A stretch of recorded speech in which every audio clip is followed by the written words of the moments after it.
हनुमंते नमः। दर्शकगण, मैं आचार्य सत्यानंद।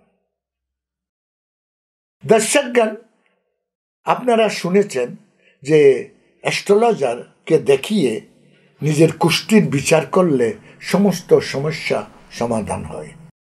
দর্শকগণ, হয়, এটা ঠিক, কিন্তু তার ছাড়াও নিজের জীবনকে সুরক্ষিত করতে গেলে কিছু ধার্মিক নিয়ম আছে, ধার্মিক সংস্কার আছে, ধার্মিক সিস্টেম আছে। গ্রহ নক্ষত্রের সাথে সাথে আমাদের ধর্ম আমাদেরকে রেহেন সেহেন শিখায়। আপনি যদি ধর্ম মেনে চলেন, ধর্ম আপনাকে রক্ষা করবে। আপনার মধ্যে ধর্মের প্রতি নিষ্ঠা আর কর্তব্যশীলতা আসা চাই। আমাকে ধর্ম মেনে কাজ করতে হবে, কেয়ারলেস ভাবে কাজ করলেও চলবে না, ওটাতে আত্মা চাই। ধর্ম ওই অদৃশ্য শক্তি যেটা ইউনিভার্স থেকে নিয়ে আপনার বাড়ির আনাচে কানাচে পর্যন্ত সে ছড়িয়ে আছে। অত্যধিক পাওয়ারফুল।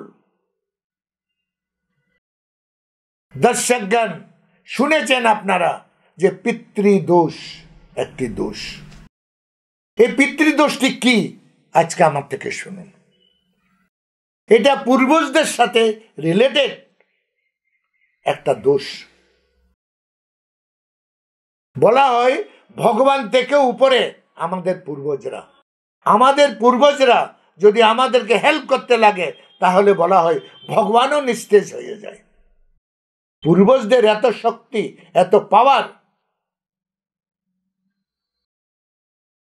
কারণ ওরা মানুষ রূপে জন্ম নিয়ে বর্তমান সময়ে নিজের কর্মে ভগবানের কাছে আছে। এরা নিজেদের আত্মীয় স্বজনের জন্য যেটা চাই সেটা করতে পারে, এরকম বলা হয় ধর্মে। পিতৃদোষ একটি দোষ। আপনি আপনাদের জীবনে আপনার পরে যারা নেই, যারা এই পৃথিবীতে আপনার গোত্রে এখন নেই, যারা মারা গেছেন, তাদের দাহ সংস্কার, তারপরে যে ক্রিয়াগুলো আছে, যতগুলো সিস্টেম আছে, ওগুলোতে যদি অবহেলা হয়, ওগুলো যদি না করা হয়, তাহলে বলা হয় এই বংশে পিতৃদোষ লেগে যায়। বংশ ছাৎকার করলে ছত্রছান হয়ে যায় একটি পিতৃদোষের জন্য। দর্শকগণ, সাধারণত একটা খুব সাধারণ নিয়ম, তারপরও নিয়ম আছে। একটা নিয়ম এটা হচ্ছে যে আপনি গয়াতে গিয়ে নিজের পূর্বপুরুষকে একবার পিণ্ডদান করে আসুন। এটা শ্রেষ্ঠতম ওয়ার্ক, কাজ আপনার জীবনে।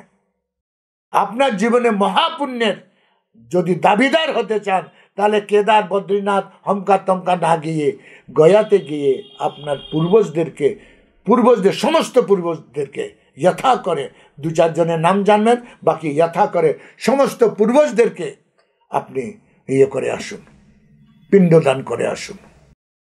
এটা বলা হয় মহাপুণ্যের কাজ। এর থেকে বড় পুণ্য কোনো ওয়ার্ক, কোনো কাজে নেই। তারপরে বলছে আরেকটি, যখন আপনি বিপদে পড়বেন এই কাজটি করার পর, সমস্ত বংশকে পিণ্ডদান করার পর, যখন তারপরেও যদি কোনো বিপদে পড়েন, কোনো গ্রহের কারণে, কোনো কিছুর কারণে, তাহলে বলছে অমাবস্যার দিন একটু ক্ষীর, মানে চালের ক্ষীর বানিয়ে কাঁসার বাটিতে, ধ্যান দিয়ে শুনুন, চালের ক্ষীর বানিয়ে কাঁসার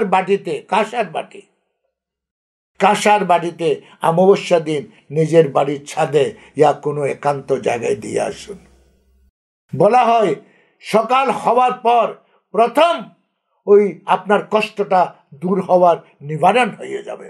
যে কারণে আপনি কষ্ট পাচ্ছেন তার নিবারণ বলছে সকাল হবার সঙ্গে সঙ্গে হয়ে যাবে। রোগ, মহারোগ, সব বলছে মিটে যাবে, এরকম লেখা, এরকম বর্ণন। দর্শকদের সত্যি যদি আপনি কষ্টে থাকেন, তাহলে কেন কি আমার লাগে এটা একটি মহান ওয়ার্ক, মহান কাজ করুন, আর নিজের পিতৃদোষ দূর করে নিজের সমস্যার সমাধান করুন, সুখে থাকুন, আনন্দে থাকুন, পল্লবিত জীবন যাপন করুন। আজকে আমার সময় এখানে শেষ, কাল আবার আসছি আরো একটি টোটকা নিয়ে, ততক্ষণের জন্য বিদায়। ওম হনুমন্তে নমঃ।